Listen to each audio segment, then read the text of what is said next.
makes Tom an extraordinary gentleman? That is a $1 million question. I mean, where do you begin? Between being a self-made man to his generosity throughout the community of Toronto, Canada as a whole, providing services for people that are underprivileged, to people that not necessarily need the money, but need some suits.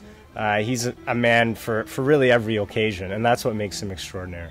Hi there, my name is Mark Alto. I'm an old and dear friend of Tom and a longtime business associate. He's been a customer of our brand for over 20 years, and through that time I've got to know him and respect him and love him. Tom is best regarded by me as being someone who is very kind, very generous, and treats everybody the same, from the late Ken Thompson, Canada's richest man, to a lowly guy like me. It's easy to talk about Tom Mihalik because there's so much you can say about him. My husband Bobby has told you how kind and generous Tom is, and that's very true. In addition, Tom has a really quick wit, and he goes on the radio each day several times, and he never has a script, but he's always entertaining and he's always very witty. As you may have heard, he says that the acronym for his name, Tom, is Take Off More. He would say his famous slogan, Tom, take off more. Tom, take off more. T-O-M stands for take off more. So it's $350. He's got a great sense of humor too.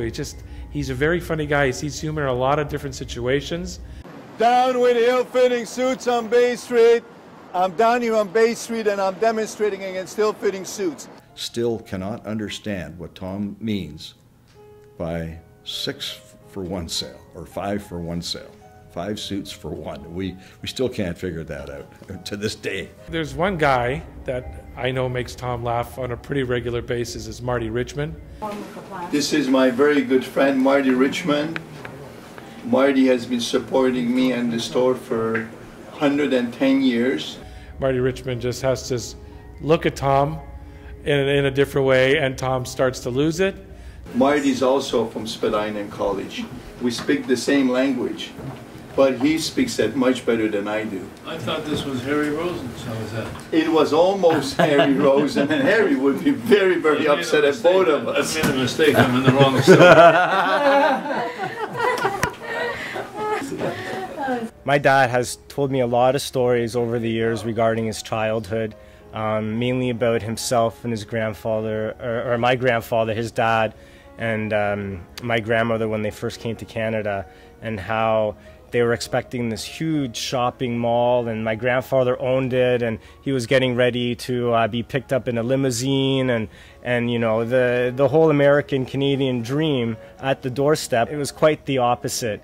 He saw this small little store and looked up at my grandfather and said, "This is it. This is what we came to Canada for." My dad always said, "Never give up." I love the story that Irene tells about Tom and how she came to Canada and she was shopping in Kensington looking for a Hungarian cosmetic store. She's from Hungary herself.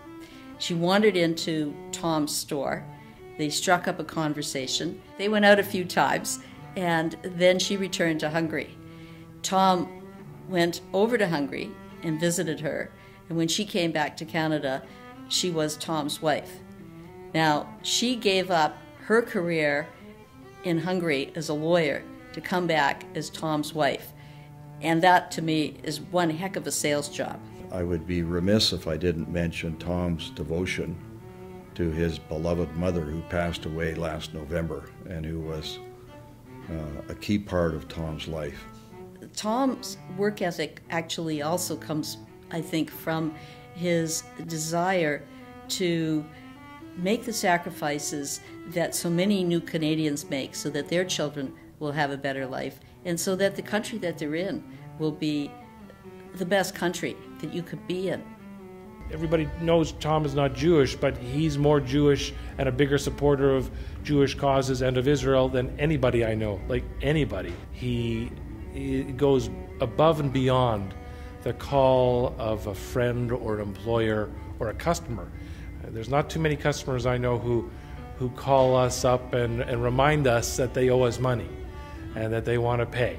And that just doesn't happen. It happens with Tom. Tom understands people. Tom gets along with everybody and is very kind towards towards the needy. He's not worried about looking after, the rich people.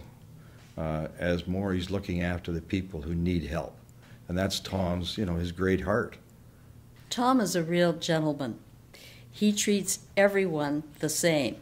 And when I say he treats everyone the same, I mean that he treats everyone as if they were royalty. Tom is there to serve. It's an interesting word, serve. We don't use it very often. And we tend to think that it's a demeaning word, but it's really not.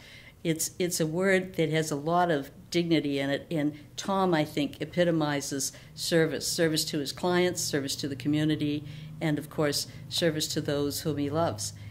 That's what Tom's all about. Hey, Tommy, want to wish you all the best on this fantastic honor from ORT. You thoroughly deserve it. You are such a mensch. Tom, you're a great guy, a great friend, a real humanitarian in the right way, and we love you and are delighted to be here to honor you tonight. ORT, as you know, is an organization that really is devoted to learning and to encouraging young people to receive the education that they deserve but often can't afford. And I know that you agreed to accept this award because of your dedication to that same ideal. Thank you, Tom. Love you, Tom. Don't ever change. Dad, once again, from Tom's Place and the family, we're very proud of you. We're very happy for you, and congratulations on this wonderful honor.